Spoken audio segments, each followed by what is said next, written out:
rules of this debate are very basic tonight and have been agreed to by all the campaigns in advance. Candidates will have 1 minute, 15 seconds to answer a direct question and 45 seconds for a rebuttal or response, as directed by one of the moderators. Candidates will each see green and yellow lights, there you see them right there, indicating how much time they have remaining. And when time is up, the light will turn red. Candidates who interrupt will be subject to having their time reduced later on. But this is democracy, the great American experiment, and the candidates are here tonight to make their case. The podium places based on their current standings in nationally recognized polls with the leading candidates in the center. All candidates have been told they can have 1 minute to make an opening statement, and we're going to begin in reverse polling order with Secretary Julian Castro. Good evening y bienvenidos a Texas. Welcome to Texas.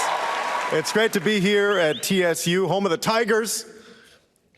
You know, on January 20th, 2021, at 12:01 p.m., we're going to have a Democratic president, a Democratic House, and a Democratic Senate. There will be life after Donald Trump. But the truth is that our problems didn't start just with Donald Trump, and we won't solve them by embracing old ideas. We need a bold vision, universal pre-K and universal health care, unleashing millions of new jobs in the clean energy economy, a tax system that rewards people who have to work for a living.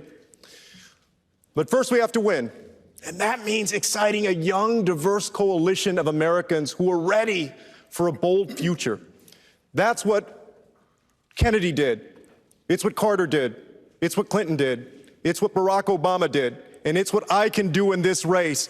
Get back Michigan, Wisconsin, and Pennsylvania, Florida, Georgia, and Arizona, and finally turn Texas blue and say goodbye to Donald Trump. Senator Klobuchar. Good evening, Texas Southern. I believe that what unites us up here, the 10 of us, is much stronger than what divides us. And I think that's true of our country, too. Now, I may not be the loudest person up here, but I think we've already got that in the White House. Houston, we have a problem. We have a guy there that is literally running our country like a game show. He would rather lie than lead. I think we need something different. I am someone that tells the truth. I don't make promises that I can't keep. I have people's back, and I believe that to win, you bring people with you, and that is how you govern as well. So you're going to hear a lot of ideas up here. Some will be great, but if you see that some of them seem a little off track, I've got a better way. If you feel stuck in the middle of the extremes in our politics and you are tired of the noise and the nonsense, you've got a home with me. Because I don't want to be the president for half of America. I want to be the president for all of America.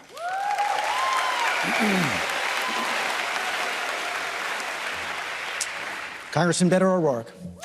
It's an honor to be on this debate stage. It is wonderful to be back in Texas, in Houston, back here at TSU.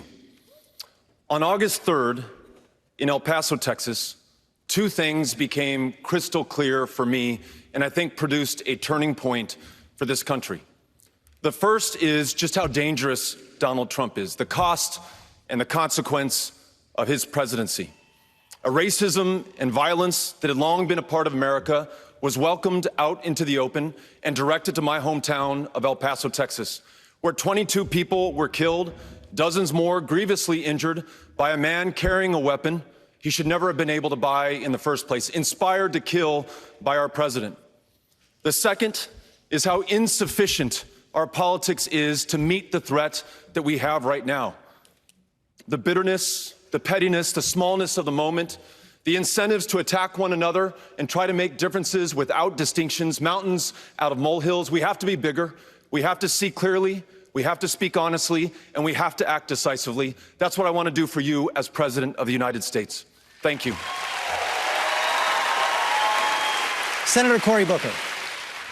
It was over 20 years ago that I was a law student and moved to inner city Newark, New Jersey, to serve as a tenants' rights lawyer to try to address the challenges in my community. And I was sobered by them. The gun violence, the substandard housing, but it was my greatest mentor, a woman named Miss Virginia Jones, who challenged me. She said, boy, if all you see in this neighborhood is problems, that's all there's ever going to be. But if you're stubborn and defiant and going to put forth a vision that can unify people, then we can make transformative change. She was a church woman that said, without vision, the people will perish. Well, that's exactly what we did. We created extraordinary unity in our community, and we did things that other people thought was impossible. That's the story of America. At our best, we unify. We find common cause and common purpose. The differences amongst us Democrats on the stage are not as great as the urgency for us to unite as a party, not just to beat Donald Trump, but to unite America in common cause and common purpose. That's why I'm running for president, and that's how I will lead this nation. Entrepreneur Andrew Yang. In America today, everything revolves around the almighty dollar. Our schools, our hospitals, our media, even our government. It's why we don't trust our institutions anymore. We have to get our country working for us again instead of the other way around. We have to see ourselves as the owners and shareholders of this democracy rather than inputs into a giant machine. When you donate money to a presidential campaign, what happens? The politician spends the money on TV ads and consultants, and you hope it works out. It's time to trust ourselves more than our politicians. That's why I'm going to do something unprecedented tonight. My campaign will now give a freedom dividend of $1,000 a month for an entire year to 10 American families, someone watching this at home right now. If you believe that you can solve your own problems better than any politician, go to yang2020.com and tell us how $1,000 a month will help you do just that. This is how we will get our country working for us again, the American people. Mayor Pete Buttigieg.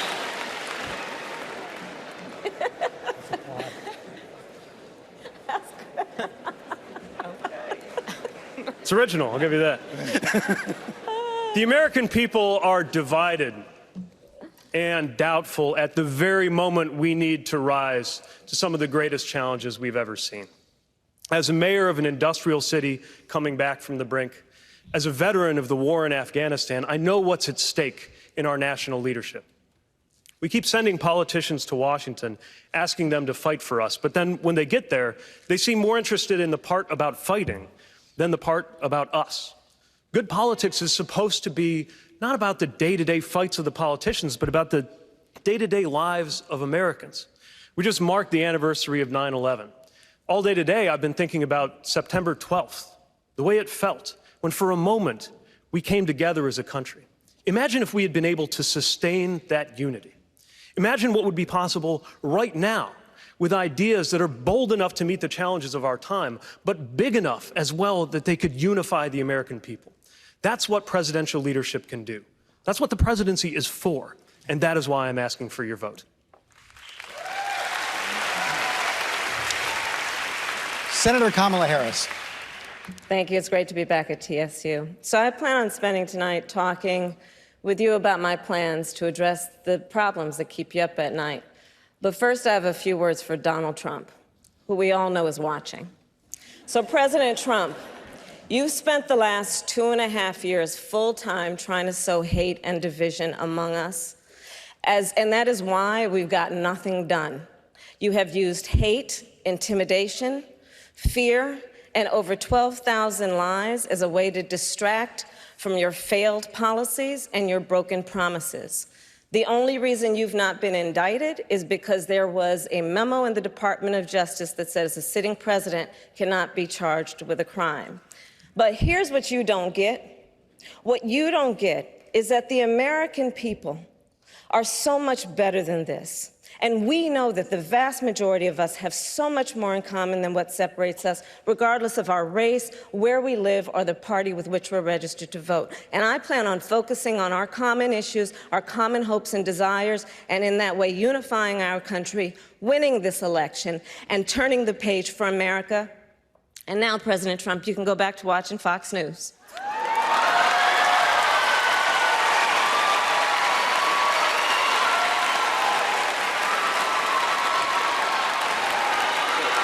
Senator Bernie Sanders.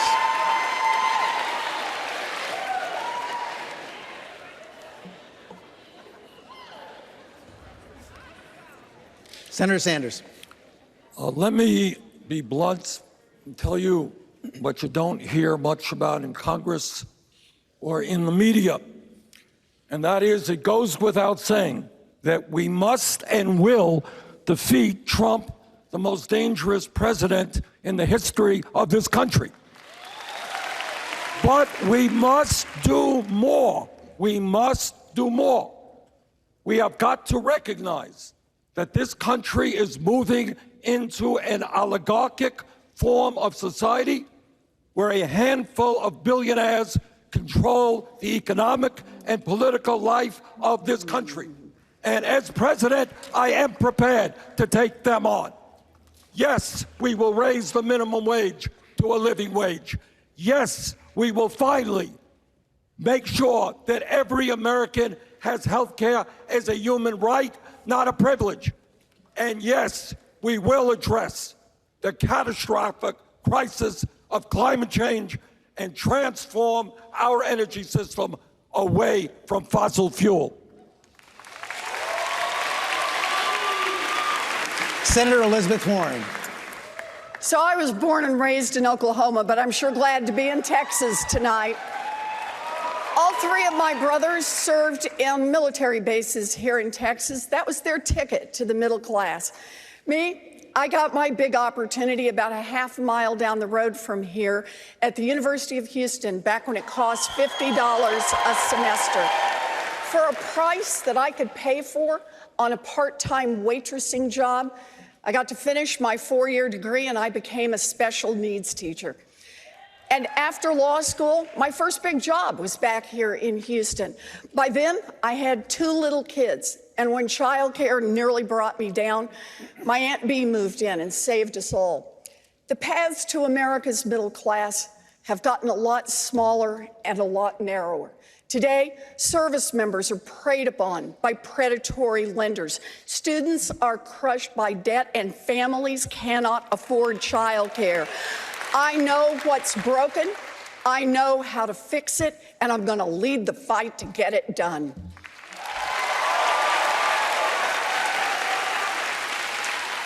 Vice President Joe Biden. You know, when President Kennedy announced the moonshot, he used a phrase that sticks with me my whole life. He said, "We're doing it because we refuse to postpone." Well, I refuse to postpone one more minute, spending billions of dollars on curing cancer, Alzheimer's, and other diseases, which if we invest in them, we can find cures. I refuse to postpone giving every single child in America, no matter their zip code, pre-K all the way through high school and beyond. I refuse to postpone any longer taking on climate change and leading the world in taking on climate change. Look, this is the United States of America. There's never been a single solitary time when we've set our mind to something we've been unable to do it.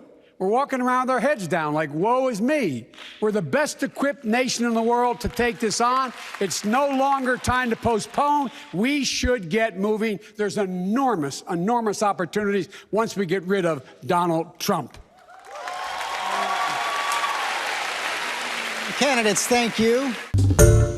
Hi, everyone. George Stephanopoulos here. Thanks for checking out the ABC News YouTube channel. If you'd like to get more videos, show highlights, and watch live event coverage, click on the right over here to subscribe to our channel. And don't forget to download the ABC News app for breaking news alerts. Thanks for watching.